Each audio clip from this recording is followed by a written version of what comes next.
Welcome to another enriching episode of the Men After God podcast, the resource for those passionate about leading and growing impactful men's ministries.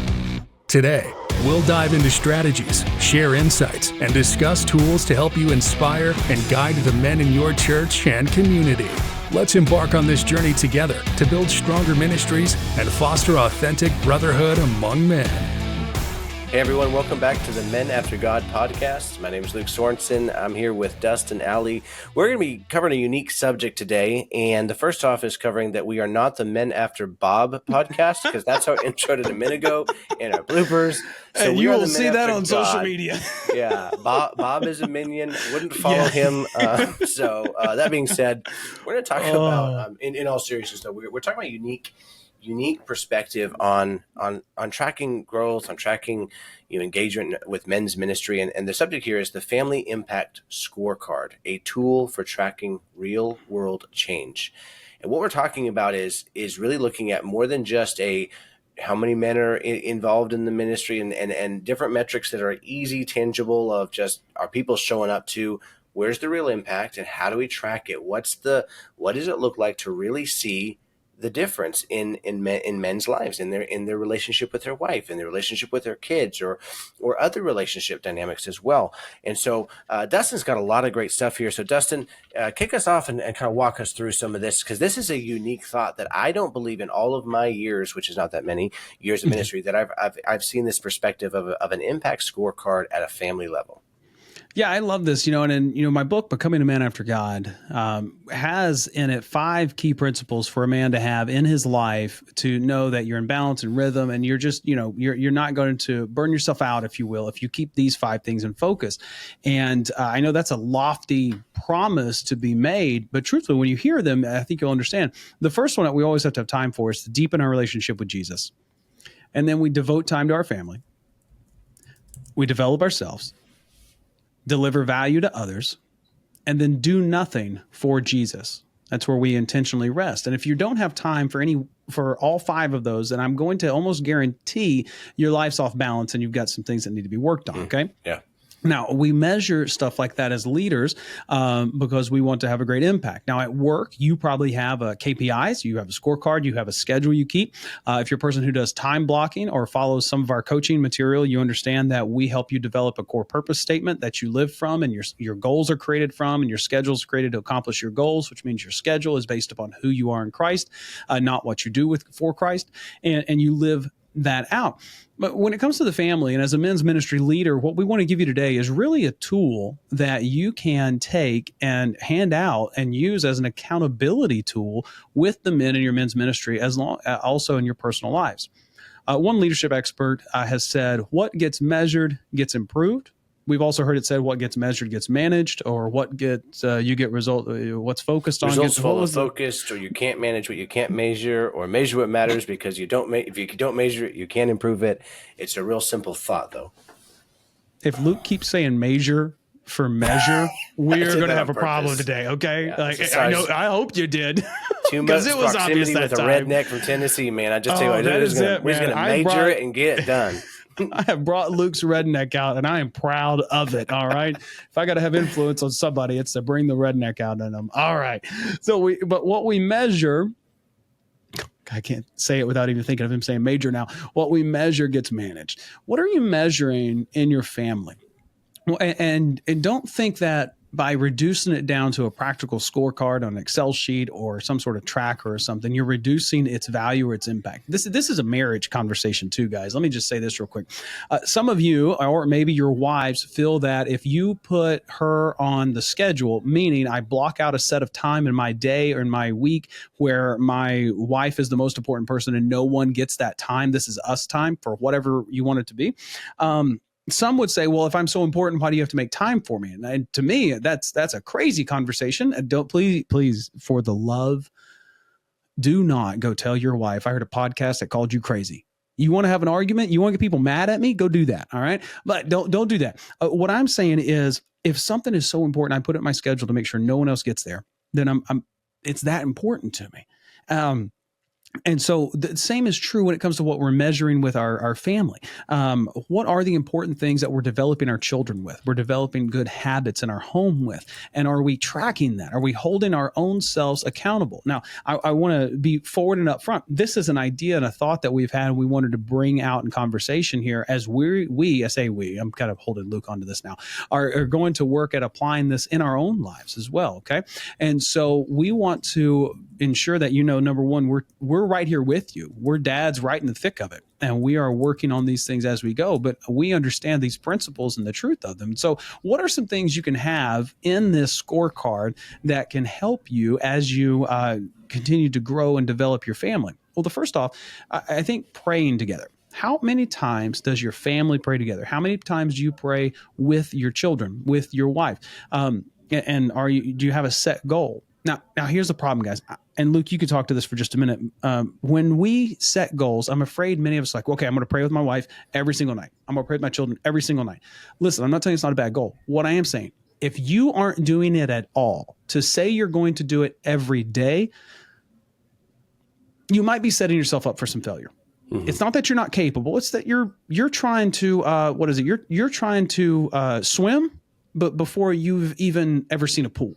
Right. So how about you get yourself in the pool first and get comfortable in water before you start trying to swim? So maybe it's I'm going to pray with my wife 3 times this week.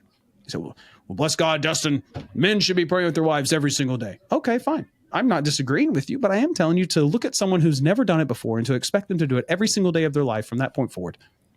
And to guilt them if they don't, that's irresponsible. So Luke talked about that for a minute, especially that going from nothing to something. Yeah. Yeah, and I'm going to come back to this from a perspective. And if you've listened to the podcast for any amount of time, my first wife passed away, and we had a unique relationship, and I'm very grateful we had there. And now I'm a newlywed again in the last 10 months, and so there's a whole dynamic of the relationship I had with Alicia versus the relationship I currently have with Monica, and praying together. And there was a time, I prayed together with Alicia, but there was a time where walk with the Lord changes, and it just got uncomfortable, so we didn't do it. And it was easier to not do it in our minds than to do it. Now, praying with Monica is a different story, different aspect of it. But I want to focus on the depth more than the check-in boxes, right? When you pray with your spouse, you are becoming extremely vulnerable, because this is someone who knows all your flaws, knows your tendencies, has seen you yell at the kids, may not be happy with you at the moment. Like, there's a lot of just before you're like, man, I don't think I can talk to Jesus, and I really don't want to talk to my wife about this, right? And so like just this angst of it's just, I'd rather just avoid it. Well, that's not healthy. So let's talk about the ease of this. Don't focus on how many days a week, that's fine, or how many days a month, right? Focus on just doing it, and doing it how many times, not in a segment. Like, I'm going to do it 4 times in the next couple of weeks, right? And they're going to be deeper prayers. But to make it simple, rather than going to like, hey, I don't know what to say, because that's the biggest thing. Is like, I'm not praying in front of people, right? First of all, stop talking to God like he's God. And he is God. Hear me out. I'm not trying to blaspheme here. But he's your Abba Father. So talk to him like you talk to your dad if you had a relationship with your dad. Hey, Father, I love you. God, I need you. It's a conversation, not a Our Father, but thou, I hope thou hearest if I can say the word major or measure. And in the concept of make it real. But God will judge you for that, not me, Luke. Yeah, right. So I want to make sure, just use different words. Use the word, instead of using major, use track or quantify or assess or evaluate. Who needs major, right? No, all seriousness, as you're writing down this thing, a lot of times we don't pray because we don't know what to pray. Therefore, we just take a 3x5 card, take a napkin, take anything, take your iPhone. Hopefully you don't have an Android. We'll pray for you if you do, but take your phone, Amen. Open your notes, right? And write down 3 or 4 things that you're going to pray about consistently with your wife. Not the exact prayer, but like, hey, I'm going to pray for the kids. I may not even pray for them individually. I might pray, Lord, help me with the kids, pray for your marriage, pray for God's provision, pray for safety, and pray for you to have a deeper walk with Jesus. Just choose those. Now, there's a lot more you can add to that, but pray for those 4 things consistently. Write down 4 things. Then add a 5th. Then add specifics to those things. Then add what would be something specific that God could answer a prayer. Not just that I am praying, I'm in communication, but that I have something that God could literally say, hey, God, we need clarity in this area. We need help in our finances. We need provision here. We need whatever it is. Maybe it's a health issue. So that you can have a chance to see God work. Because if you don't pray about it, God didn't answer your prayers. Life just happened. Versus if I prayed about it, I can literally tie to, wow, look what God's done. Look what God did. So make it simple. Stop.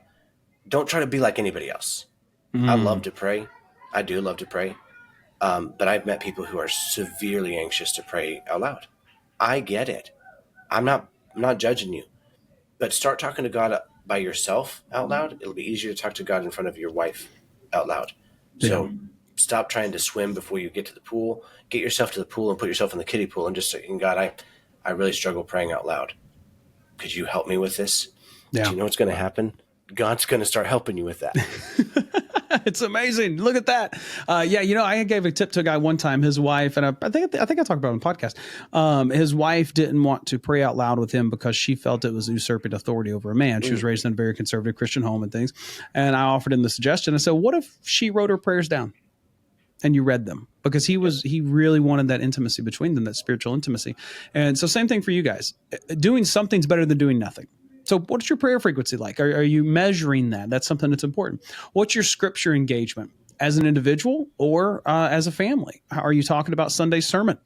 Good, bad, and different. Yeah. Are you talking about it throughout the week? Do you have Bible storybook? There are so many great resources. One I used with my kids when they were growing up. I don't know if it was Answers. It was Answers in Genesis, 5-minute Bible stories, 5-minute Bible stories through the Bible. And we went through that thing and it was great. It was a good time. It was easy. And I didn't have to develop a whole message or I didn't have to think. I just read and we talked about what we read. It was a great time together. Can I jump in there just real quick? Yeah, absolutely. I struggled with devotions for a lot of years because when I was growing up, we read through the Bible and we'd get up early. And then when I got to college, it was like I didn't have 40 minutes to read through the Bible. I was barely had enough time to do anything else. And to devotions, and this is funny, Bible college, my devotional time fell away because of time constraints and tired and job. And it's amazing how just script and being in an environment where you're supposed to be spiritual, the relationship falls away. And that'll happen with any one of us. I would encourage you as a husband, wife, especially, or for a great accountability is you have a phone app. There's the YouVersion Bible app. There's so many apps that are out there that have really quick resources. Sign up for one Bible study, 7 days. It tracks your progress. It's a really fun check a box thing. You can read this stuff. You can read the Bible. You can have it read it to you if you struggle reading or if you're on the drive. There's so many resources and tools, but there's way less excuses the more you realize there's resources and tools. But something that we've done is in my relationship with my wife is when I'm doing my devotions, I'm doing my own devotions, right? We do some devotions together, but most of it's me. I'll text her either the basis or maybe the primary verse, like, hey, this is what I got today, right? And I'm not doing a summary, I'm copy paste. So it's a way of me to say, hey, I'm in the Word. And she does the same for me. This is what she's in, and I got to kind of see. We got to be in. Sometimes it's very different subjects, and sometimes it's a hint, like, oh, this is where I should be working at as a husband, right? So it's a great opportunity there for communication as well. So yeah, probably an opportunity to get in trouble too. I do not recommend guys. Hey, honey, look what I read today. Women should be silent. Really? Proverbs 31. You send Proverbs 31 too many days in a row. There's going to be a problem. So yeah. Oh man, that is good. It's a scripture engagement. How are you engaged in scripture? Service and outreach, we want our children to understand the serving. So not just are they serving in the home, are you as a family participating in any sort of service outside the home? It could be in your church. It could be at, homeless shelters, the easy go-to there, different missions you may have around you, acts of kindness. The other day I was in the parking lot and sitting there with my wife and we were waiting for, I think, her Starbucks tea to get finished. We put a mobile order in. And this little boy walks up and knocks on my window.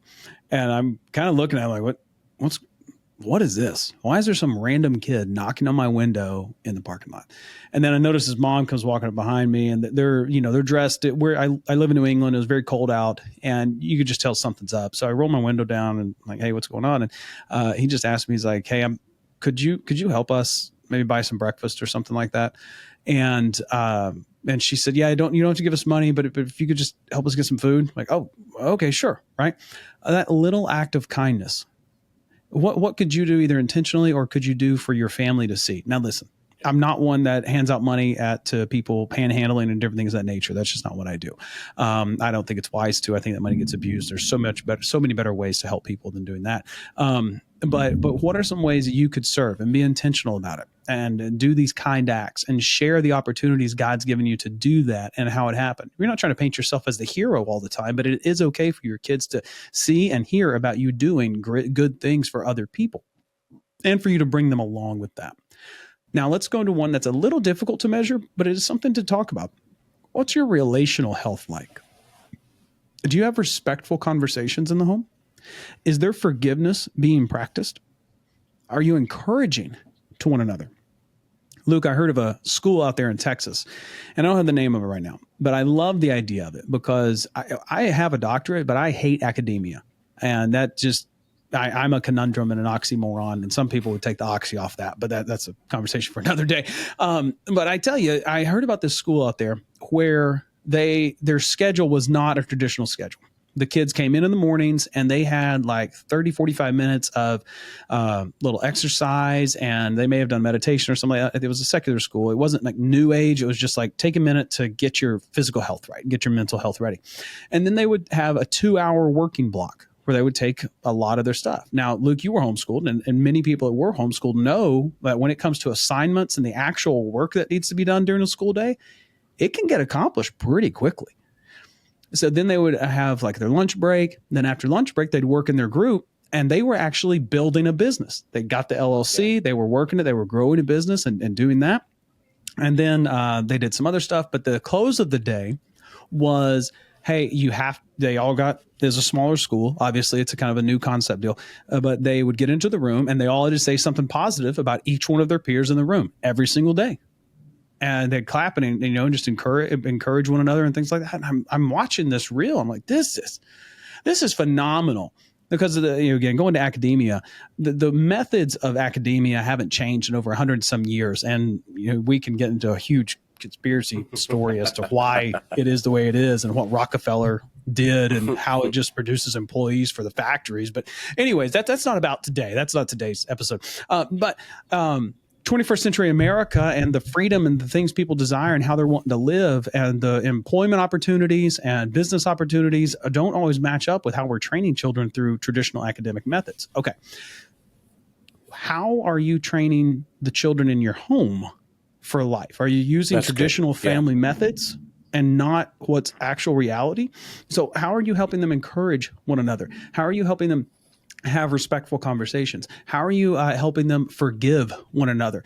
I didn't grow up with siblings. Luke's a child, one of like 27. I'm one of one. I didn't have to deal with siblings. And when I watch siblings deal with one another in my home, I thank God I didn't have to deal with siblings, because they fight and they argue and then they're fine. And it's like, this is an emotional roller coaster that I don't need in my life. But how are you helping them navigate these relationships and things? So what's the relational health of your home? And how do we track that? Well, just being intentional about having the conversation. I heard one ministry leader say that they used to have their stairwell conversations. So they'd get in their staircase, staircase conversations. As they were going up to bed before nighttime, they'd all stop on the staircase. That's where they would pray together. That's where they would pray. They would ask each other how they're doing. They would offer an encouraging word and say something nice and offer forgiveness if they needed to before the end of the day. I'm like, wow, that's fantastic. This scorecard is not about checking boxes. It's about being intentional in the development of you and your family so that you can live for Christ, how he's called you to live in the area and the way that he's called you to live. Yeah. So I'm excited to actually be working on this, and we'll start it. This recording is pre-January, so I'll make this part of my New Year's goals, not resolutions. And I'm going to put this on there. We'll probably put it on the fridge, or I'll have a note, something like that. But a quick thing, and I'm going to give it to Luke because I know he's got amazing stuff to say like he always does. Do not make this legalism. Do not make this must do because we must do. Do this because you have an awareness that developing these habits and add to what we've said today, or take away, whatever you want to do. It's you celebrating the opportunity to grow and develop as a follower of Jesus with your family. Yeah, as you're watching this, so the concept is like some of you are already at the beginning of this podcast, you heard the word scorecard for family and impact, and you're like, well, these guys are, I'm not going to do that because that's just not me. And that's just not a good way to do. That's not just that's not relational. That's just checklist legalism. I'm going to take a step back. This is a scorecard for accountability, and this is a self-audit that you can do. And it really, what it is it's just questions, and it might be on an actual piece of paper that says, hey, did I analyze this today? Did I check on my relationship with my spouse? Did I speak to her in her love language? Did I communicate what Jesus and how Jesus would have me communicate? When I lost my temper, did I react or did I respond? When I disciplined, was I kind or was I angry, right?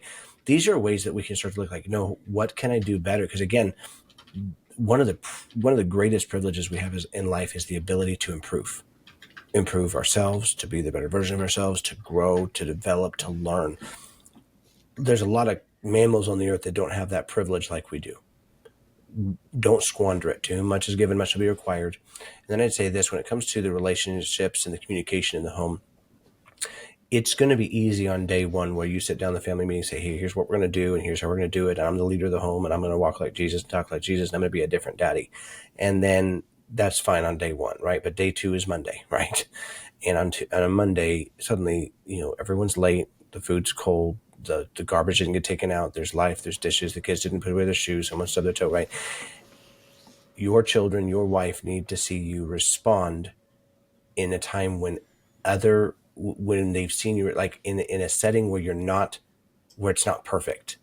They need to see you respond in a Jesus manner, because that's what's going to model the example. That's what's going to be able for you to literally say, okay, my normal response would be, I'm going to react, but I need to, nope. If I'm going to be different, I'm going to track it in the tension, in the contention, in the trial times, in the hard times. That's when your kids need to see you responding like Jesus, because it's easy to do at church. It's easy for me to act like Jesus at church. Everyone expects me. Everyone, go home, because that is your first and primary ministry as a leader, and as a leader who's leading men's ministries, that's their primary ministry. So enable and empower them to do that. Absolutely. Man, I love it. Listen, if this idea resonates with you, I hope you'll give it a try and report back to us over at facebook.com/group/men-after-God. I'd love to hear how you've been able to track this and hold yourself accountable. Make sure you're turning your good intentions into tangible results. And we do that by measuring and tracking things so that we can see how we're doing. And remember, if you do this and you lose your temper one day, make sure you're going back to your kids. Say, hey guys, I was wrong. That wasn't how Jesus would respond. My bad. If you're doing that a lot, go get help. And that's not me joking. I'm not being facetious. I'm being real. Go get help. Because can I be real? I've had to go get help because I know what I deal with, and I have to apologize to my kids. And I do things. I apologize to them because I never really had anyone apologize to me. And I want them to know this is not who I want to be. This is not how I live. I battle my flesh daily. I have struggles that hopefully you never have. But hey, here we go. So this is another thing of doing this. Commit to your kids. Hey, I want to raise you to be young men and women who follow Jesus. And this is a way I think we can do that. And then go to them at the end of the way. Hey guys, we were supposed to pray. Dad didn't do that. My dad's bad, right? Hey, let's pray right now, right? Hey, we talked about reading this chapter of the Bible this week. I didn't make time for that. That was wrong. So I'm going to make time right now. And so what I love about coaching relationships, and Luke, I'm going to close this up, but I mean, you can agree with this. I think most of the time when I'm coaching someone, they tell me, especially in the first few weeks, like, hey, I'm sorry, I didn't complete this until yesterday. Well, why? Why is that? Why are you apologizing? You did it. That's a great thing. And then when you've got that scorecard in a moment of accountability, you know that you're going to have to be held accountable. So you're going to do it. And that's working. What's great. That's it. Like the point is not to get you to do it, it's to get it done. And this goes back to something that was being said earlier. Done is better than perfect. Done is better than perfect. So just get it done. And for all you perfectionists out there that just had to take a deep breath and felt all the anxiety run over you, may God help you and bless you in your times of difficulty. All right, Luke, hey, take it and close this out. Yeah, I want you to really listen. What Dustin said a minute ago was so impactful, and I think we brushed over it. He said, I never had it, therefore I'm going to do it. I never received an apology. I never got this, so I'm going to be the one that does it. And that is not, culture doesn't allow us to do this. I know this is the closure. I want to make sure it's real clear. culture kind of says, well, I never had it, therefore I'm not going to give it. I never received love, so I'm not going to give love. I never received apology, so I'm not going to give an apology. And that's the excuse, the crutch, the whatever you want to call it, but it's not of Jesus.